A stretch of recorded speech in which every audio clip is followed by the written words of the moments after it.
जय हिंद साथियों, स्वागत है आपका अपने YouTube चैनल ऑनलाइन क्लासरूम में। आज की इस वीडियो में हम 10वीं क्लास की भूगोल का पहला अध्याय का सेकंड पार्ट आपके लिए लेके आए हैं। अध्याय का नाम है संसाधन एवं विकास।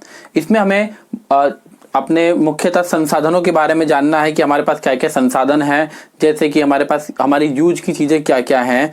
और हम इससे पहले की वीडियो में ये सब चीज़ें जान चुके हैं। अगर वो वीडियो आपने नहीं देखी, वीडियो के डिस्क्रिप्शन में आपको लिंक मिलेगी, आप उसे जाइए और देखिए। तो अब हम बिना कुछ बात करें सीधे टॉपिक पे आते हैं। पहला जो टॉपिक है हमारा भू संसाधन। देखो, संसाधन क्या होता है? संसाधन होता है जो हमारी आवश्यकता की वस्तुएं है। जैसे कि मार्कर संसाधन है, ये टी शर्ट जैकेट में पहन रहा हूँ ये संसाधन है, ये मोबाइल संसाधन है, गाड़ी चला रहे हैं गाड़ी में पेट्रोल चल रहा है वो संसाधन है, लोहे से स्टील से गाड़ी बन रही है वो संसाधन है, ये लाइट इस कमरे में लाइट चल रही है वो एक संसाधन है। तो सारी की सारी चीजें जो हमारे यूज में आती है और जिसका हम यूज कर सकते हैं वो एक संसाधन है। तो यहाँ पे किस प्रकार के संसाधन की बात की जा रही है? भू संसाधन, यानी कि जमीन से जुड़ा संसाधन। भूमि संसाधन एक बहुत महत्वपूर्ण संसाधन है और आने वाले टॉपिक्स में हम यही क्लियर करेंगे आखिर भू संसाधन क्या है और उसके कुछ एक चीजें जैसे मृदा है उसको हम जानेंगे। हम भूमि पर रहते हैं, जमीन पर हम रहते हैं, ठीक है। और आसमान पर रहने वाला जो कहावतों में चलता है कि भाई आसमान में ज्यादा मत उड़ो, वो भी जमीन पे ही रहता है, ठीक है। हम भूमि पर रहते हैं, भूमि पर अनेकों क्रियाएं करते हैं, अनेकों कामकाज करते हैं। कामकाज क्या? फसल उपजाना, इंडस्ट्री लगाना, फैक्ट्री लगाना, मकान बनाना, सारे के सारे कामकाज वो हमारे भूमि पर ही संपन्न होते हैं और अनेक रूपों में भूमि का उपयोग करते हैं। ठीक, इतना क्लियर है। अतः भूमि एक बहुत महत्वपूर्ण प्राकृतिक संसाधन है। प्राकृतिक संसाधन मतलब होता है, प्राकृतिक मतलब जो पृथ्वी से हमें दिया हुआ है, और कृत्रिम एक होता है कृत्रिम। क्या होता है बच्चा लोग?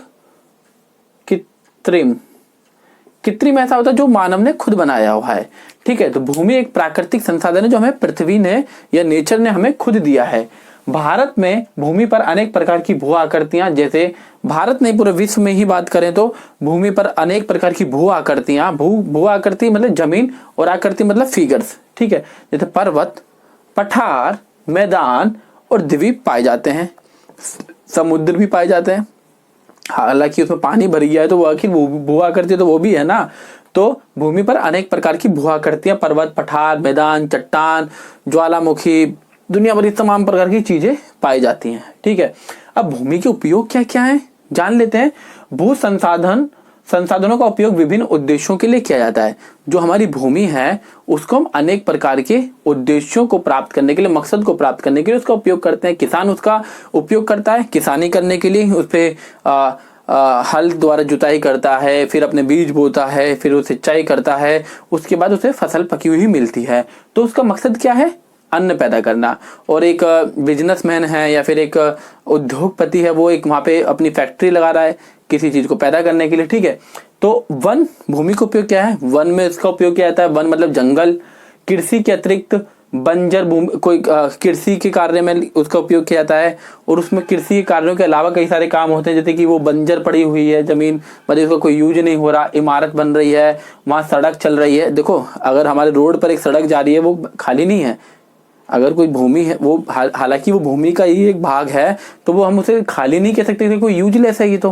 हालांकि गाड़ी वहां चल रही है, सारा पूरा देश का आर्थिक धमनी है। अगर सड़क टूट जाएगा तो आवागमन खराब हो जाएगा। अगर आप सोचिए हमारे शरीर में एक बॉडी है, पूरा शरीर है, शरीर में नस है, और नस ही टूट जाए, नस कट जाए तो क्या होगा कि जो ब्लड सर्कुलेशन है वो आसपास हमारे पूरे शरीर में बहता है, वो उसमें दिक्कत आ जाएगी। उसी प्रकार से अगर सड़क टूट जाए, और सड़क जब टूट जाएगी तो जो गाड़ियों के द्वारा हम एक दूसरे से जुड़े हुए हैं, संसाधन एक दूसरे के पास पहुंच रहे हैं, तो उससे भी दिक्कत आएगी। तो सड़क, उद्योग, ये सब चीजें इनका भूमि में उपयोग किया जाता है।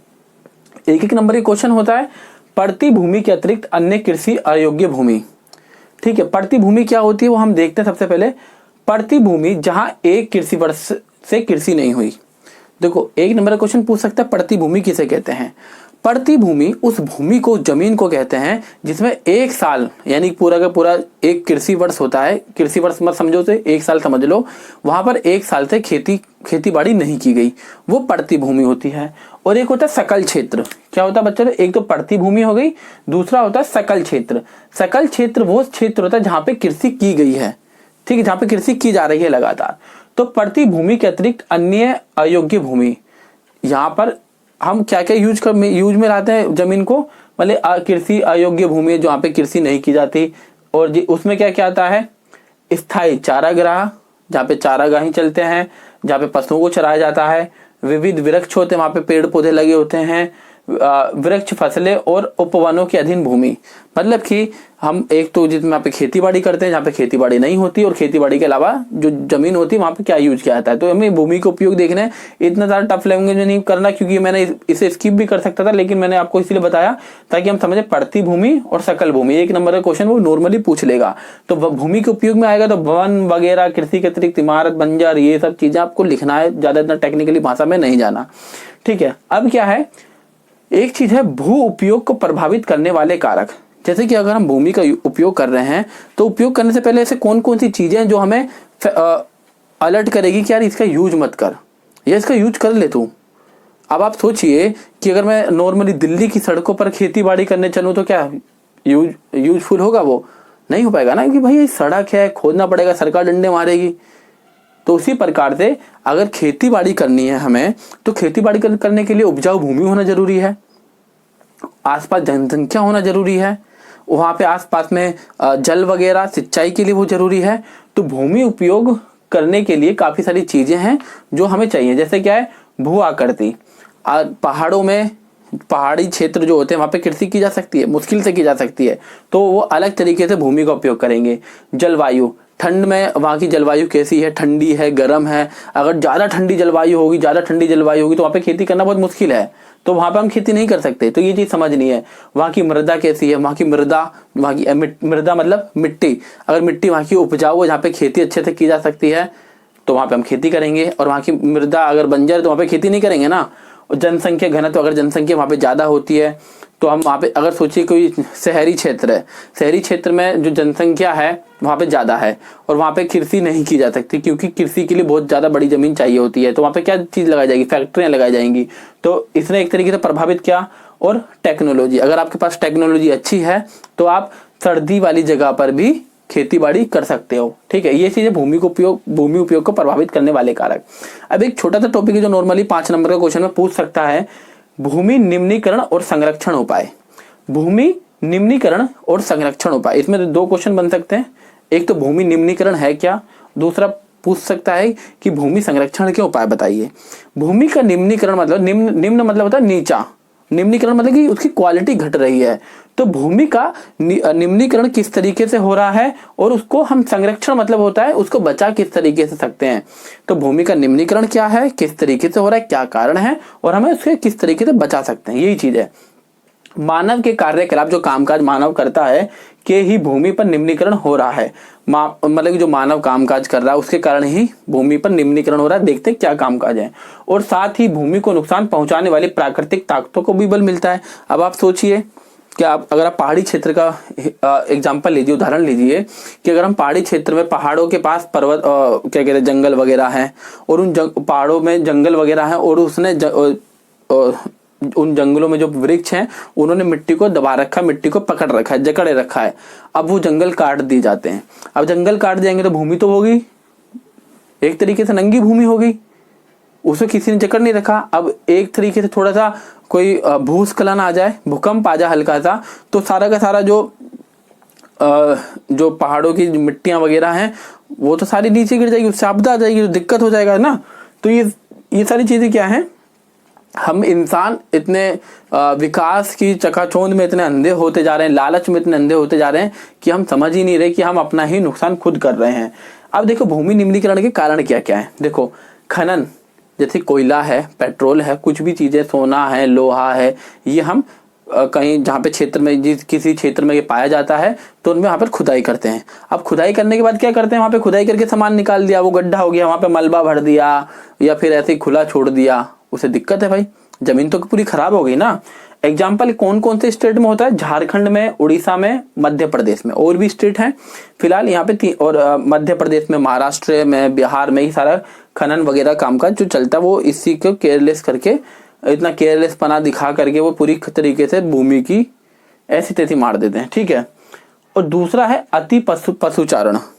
ठीक है, अति पशुचारण मतलब, अति का मतलब बहुत ज्यादा, पशुचारण मतलब कि पशुओं को चराना, कि भैया चलो पशु चराओ, ऐसा होता है ना।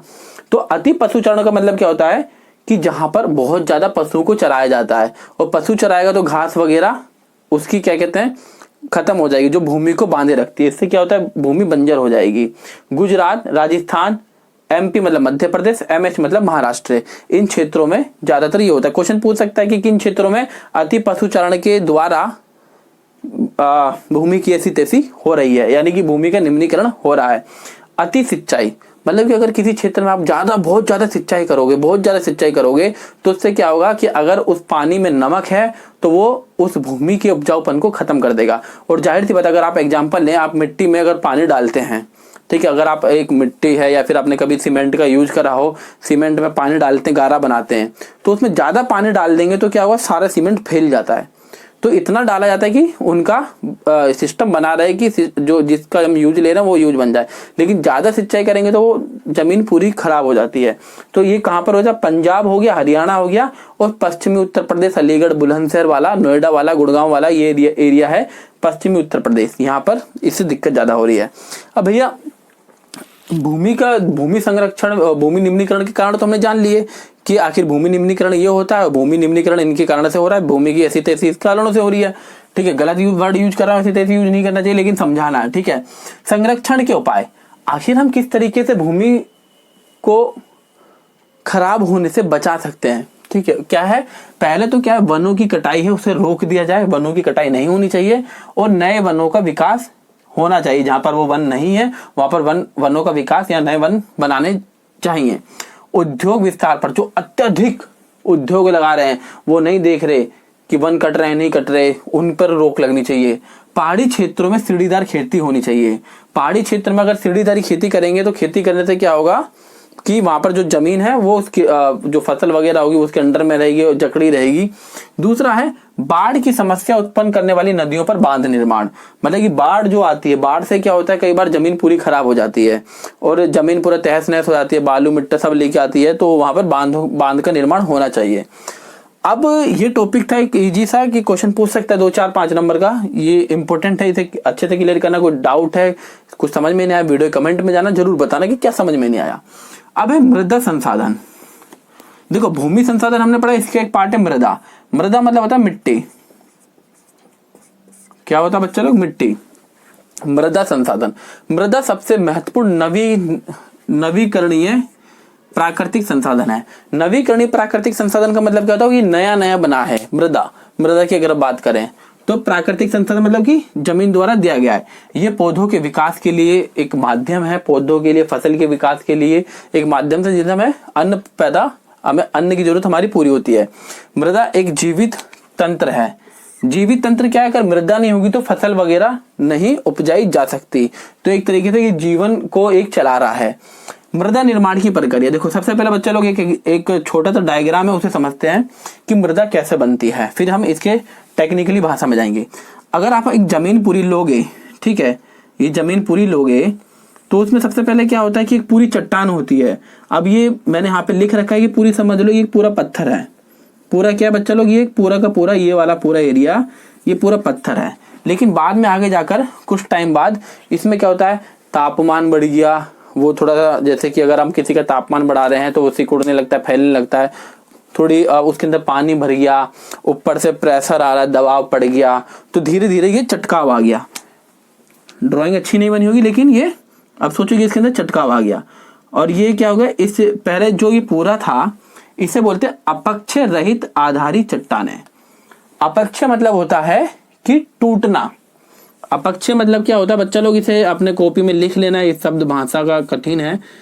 अपक्षय मतलब होता है टूटना, मतलब रहित मतलब होता है के बिना मतलब कि अपक्षय रहित, अपक्षय के बिना, इसमें टूटने के बिना आधारी चट्टान है। आधार मतलब कि जो जिससे वो मिट्टी बनने वाली है, चट्टान मतलब आप जानते हो, तो अपक्षय रहित आधारी चट्टानें। आगे चल के इसमें क्या होता है कि ये हल्की हल्की चटक आ जाती है इसमें, और इसे क्या बोलते हैं, अध स्तरीय अपक्षित आधारी चट्टान, मतलब कि अब इसमें टूटना वगैरह चालू हो चुका है। आगे जाके ये पूरी तरीके से टूट जाती है, इसे बोलते हैं उपमृदा। क्या बोलते हैं बच्चा लोग, उपमृदा, यानी कि छोटी मृदा, जैसे वाइस प्रिंसिपल होते हैं उसी तरीके से उपमृदा होती है। आगे जाके ये धीरे धीरे महीन कणों में हो जाती है और यहाँ पे फसल वगैरह होने लगती है। इसे बोलते हैं ऊपरी स्तर। तो ये आपने देखा कि जो मृदा निर्माण की प्रक्रिया ये काफी सालों में, लाखों सालों में, हजारों सालों में पूरी होती है, सैकड़ों सालों में। तो मृदा का जो ऊपरी परत है उसको हमें सुरक्षित रखना चाहिए, क्योंकि ये हमारे लिए, हमारे जीवन के लिए बहुत ज्यादा जरूरी है। ठीक है, अब देखते हैं मृदा निर्माण की प्रक्रिया। समझ गए हम, लाखों वर्ष का समय लगता है मृदा निर्माण कारकों में।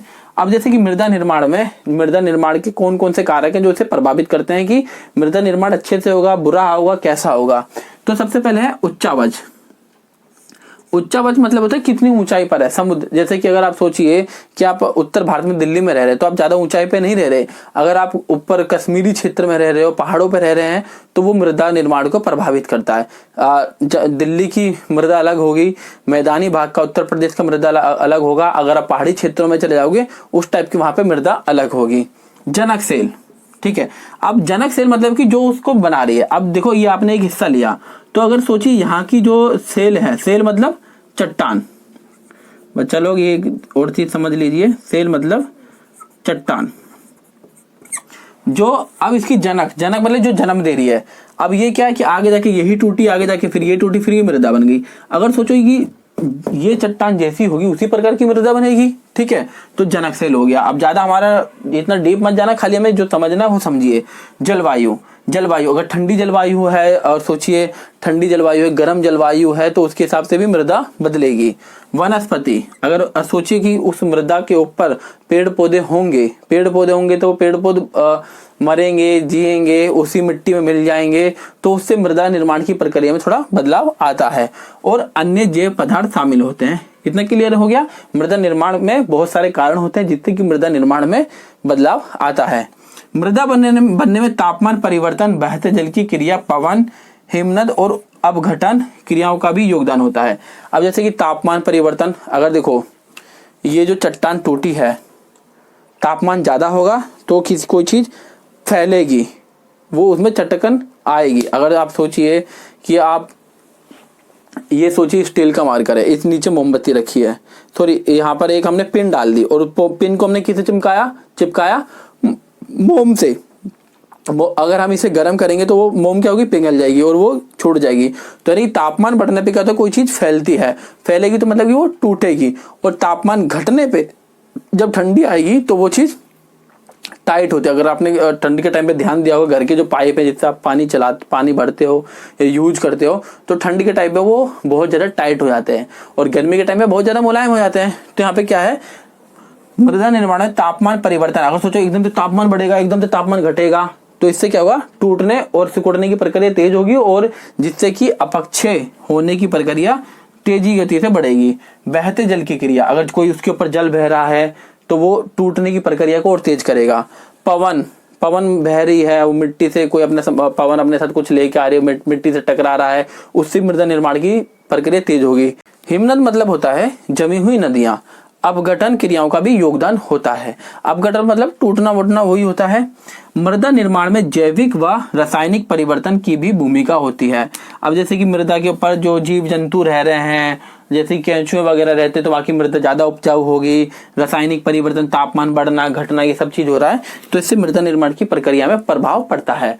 तो एक छोटा सा लेक्चर था जिसमें हमने देखा भू संसाधन है क्या, भूमि का उपयोग क्या होता है, भूमि उपयोग को प्रभावित करने वाले क्या कारण हैं, भूमि निम्नीकरण और संरक्षण के क्या उपाय हैं, फिर हमने देखा मृदा संसाधन। तो ये बहुत ही ज्यादा इंपॉर्टेंट टॉपिक था। आपको पसंद आया है, समझ आया है तो वीडियो कमेंट में जाके बताइए कैसा लगा और दोस्तों के साथ शेयर करना ताकि उन्हें भी ये अच्छी चीज मिल सके। मैंने अपना बहुत ज्यादा एफर्ट दिया है और आगे तक हम देते रहेंगे। तो अगर इसके जो नोट्स हैं, किसी भी प्रकार का डाउट है, तो इंस्टाग्राम चैनल का लिंक आपको हमारे डिस्क्रिप्शन बॉक्स में मिल जाएगा, वहां पे जाइए, इंस्टाग्राम चैनल को ज्वाइन करिए। बहुत मेहनत कर रहे हैं आपके लिए, बस थोड़ा आपका प्यार और साथ चाहिए, बस इतना ही है। आज के लिए इतना ही। जय हिंद, जय जवान, जय किसान, जय भारत।